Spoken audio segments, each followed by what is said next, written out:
Salam sejahtera untuk kita semua, kembali lagi bersama saya Nus dalam channel Bang Nus, dan salam kenal bagi yang baru pertama berkunjung ke channel saya ini.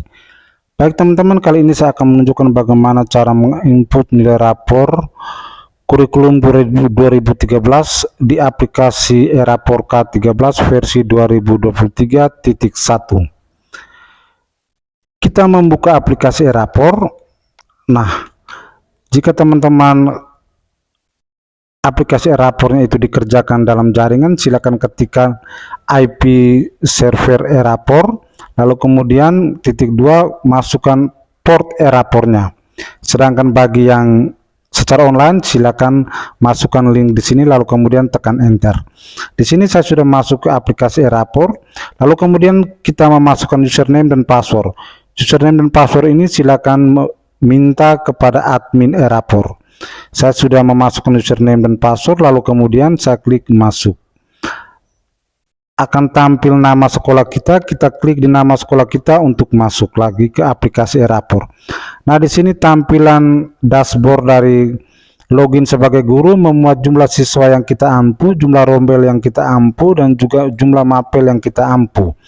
Lalu jumlah siswa eskul jika kita juga mengampu eskul, lalu jumlah nilai rapor jika kita sudah mengisi nilai rapor, dan jumlah deskripsi jika kita sudah mengisi deskripsi. Di sini jumlah nilai rapornya 0, jumlah deskripsinya juga 0 karena saya belum isi. Lalu kemudian jumlah siswa eskul juga kosong karena saya tidak mengampu eskul. Lalu sebagai guru mata pelajaran, pekerjaan kita yang pertama, kita klik di tujuan pembelajaran, lalu kemudian kita pilih mapel yang kita ampu, lalu kemudian kita klik di tambah tujuan pembelajaran. Di sini tujuan pembelajaran sudah saya isi. Yang pertama, kalau di sini salah, kita buat tidak aktif, lalu kemudian kita simpan data. Oke, kalau aktif kita klik aktif, simpan data. Baik, kalau misalnya tujuan pembelajaran itu masih ada, misalnya tujuan pembelajaran kita ada 2 atau 3 atau 4, silakan kita klik tambah tujuan pembelajaran. Lalu kemudian kita klik mapel, lalu pilih jumlah tujuan pembelajaran. Misalnya tujuan pembelajaran di sini saya ada 4 tujuan pembelajaran, maka saya pilih di sini jumlah tujuan pembelajaran itu 4. Lalu kemudian klik proses. Nah, di sini kita pilih kelas yang kita ampu, tingkat yang kita ampu. Di sini saya ampu, misalnya ampu di tingkat 11, lalu kemudian pilih semester 1 jika kita baru mengisi aplikasi eRapor ini. Lalu kemudian kita memasukkan tujuan pembelajaran 1 sampai 4. Nah, tujuan pembelajaran ini memuat konten atau materi yang diujikan, yang hendak dicapai oleh siswa, lalu kemudian kompetensi yang hendak dicapai oleh siswa. Nah, untuk merumuskan tujuan pembelajaran kita bisa mengambil dari teori taksonomi Bloom. Nah, memuat, mengingat, memahami, mengaplikasikan, menganalisis, mengevaluasi, menciptakan. Nah, ada 6 ini. Di sini saya sudah buat tujuan pembelajaran, saya copy dulu tujuan pembelajaran yang pertama, lalu saya pastikan ke aplikasi. Nah, saya pastikan di sini. Nah, ini kompetensi yang hendak dicapai oleh siswa, memahami. Lalu isi kontennya itu gereja sebagai umat Allah dan persekutuan terbuka. Teman-teman, untuk memasukkan tujuan pembelajaran ini maksimal karakternya 100 karakter. Jika lebih dari 100 karakter, tulisannya akan berubah menjadi merah. Nah, contohnya seperti ini. Nah, tulisan sudah berubah jadi merah. Jadi kita hapus saja. Jadi tujuan pembelajaran tidak boleh lebih dari 100 karakter, lalu memuat kompetensi dan konten atau materi luar ruang lingkup materi. Ini tujuan pembelajaran pertama, saya copy tujuan pembelajaran kedua.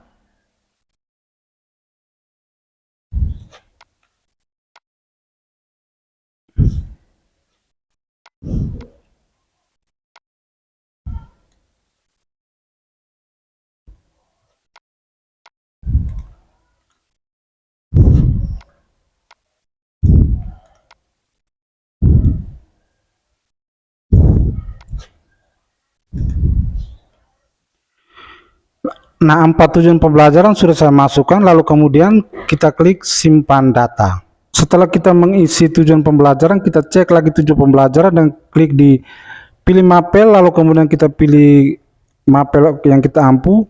Nah, di sini ada berapa? 1, 2, 3, 4, 5. Nah, 5 mapel, sedangkan tujuan pembelajaran yang saya buat untuk semester 1 di kelas 11 itu hanya 4. Nah, double antara TP1 dan TP2. Nah, kita nonaktifkan salah satu.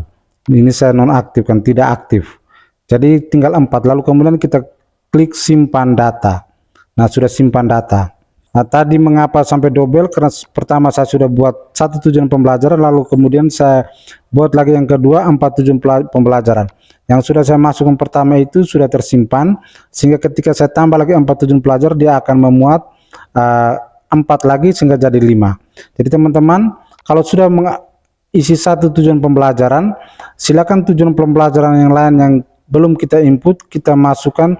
Misalnya ada 4, kita sudah pilih 1, sudah masukkan 1, tinggal 3. Jadi kita masukkan lagi 3 tujuan pembelajaran, misalnya begini. Tinggal pilih 3 karena tadi kita sudah masukkan 1. Tadi saya masukkan 1, lalu saya masukkan lagi 4 tujuan pelajaran, jadinya 5. Jadi seperti itu teman-teman. Jika terjadi kekeliruan, silakan kita klik di sini tidak aktif. Oke, lalu kemudian yang berikutnya kita pindahkan nilai rapor, lalu input nilai rapor. Nah, di sini kita pilih kelas yang kita ampu, lalu kemudian pilih mata pelajaran yang kita ampu, lalu kemudian kita pilih semester. Nah, di sini kita silakan memasukkan nilai siswa. Di sini saya masukkan seperti ini.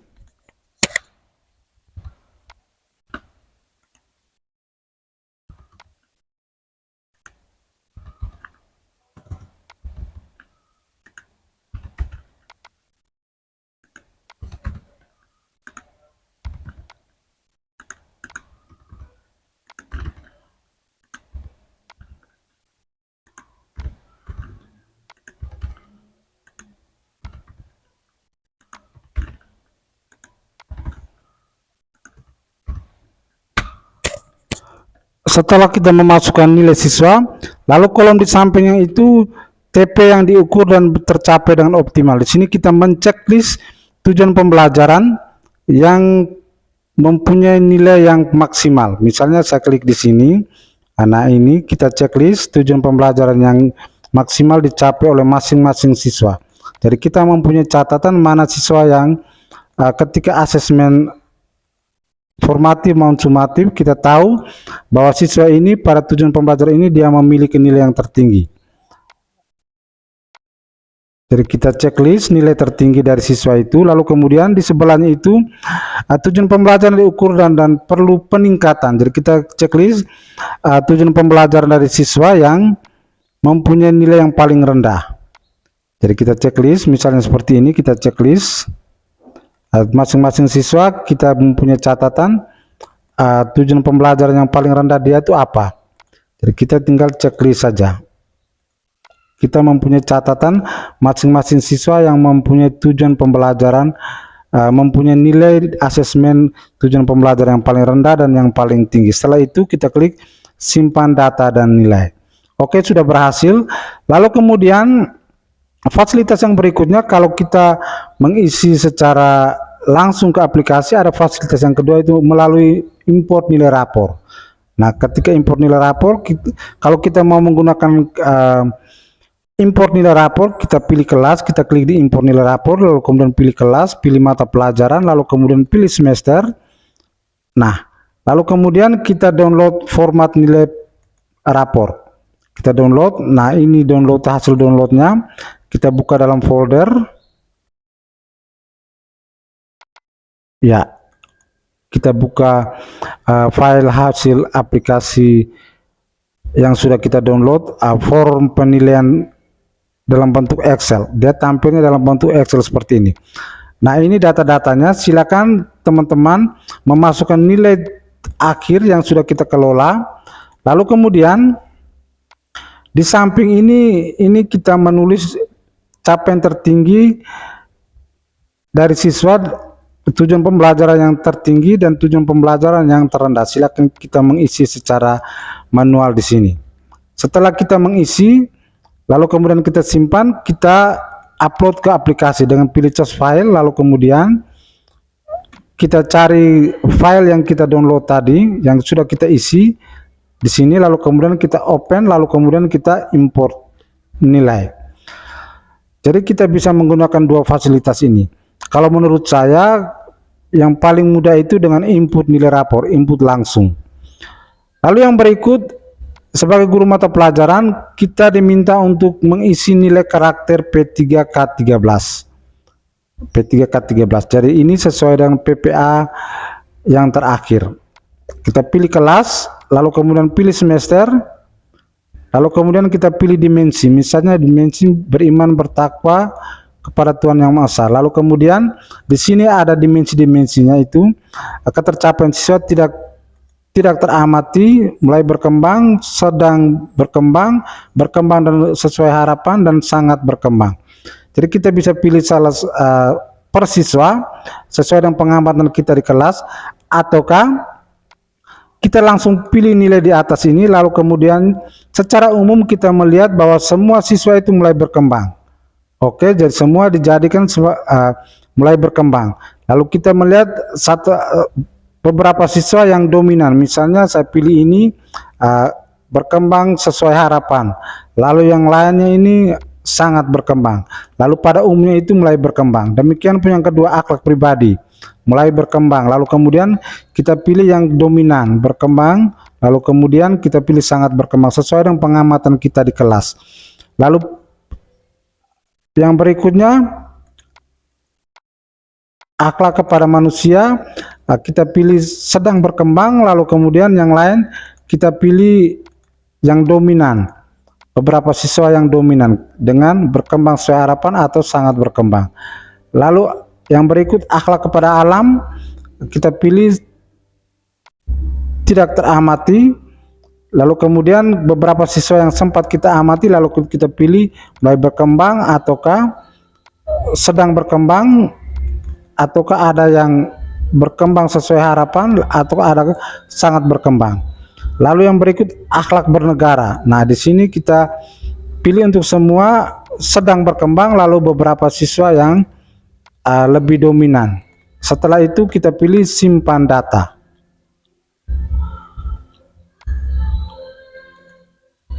Simpan data, lalu kita pilih yang kedua, berkebinekaan global. Nah, berkebinekaan global sesuai dengan, jadi di sini silakan kita memilih dimensi yang kita amati. Misalnya bernalar kritis, kreatif, bergotong royong, misalnya bergotong royong. Nah, kemudian kita pilih untuk semua mulai berkembang, lalu kemudian beberapa siswa yang kita anggap dominan. Di sini juga sama, sedang berkembang, di sebelah sini juga sedang berkembang. Lalu kita memilih beberapa anak yang dominan, setelah itu kita simpan data. Oke, ini jadi karakter P3, nilai karakter P3. Setelah kita isi semua, lalu kita kemudian kita pindah yang berikut, cek penilaian, lalu kemudian kita lihat status penilaian. Nah, status penilaian pendidikan agama Katolik sudah terisi, nilai rapor dan deskripsinya sudah ada. Nah, sedangkan yang lain-lain ini, kelas yang lain belum diisi, maka semuanya menjadi merah. Nah, demikian saja tugas sebagai guru mata pelajaran dalam menginput nilai. Terima kasih.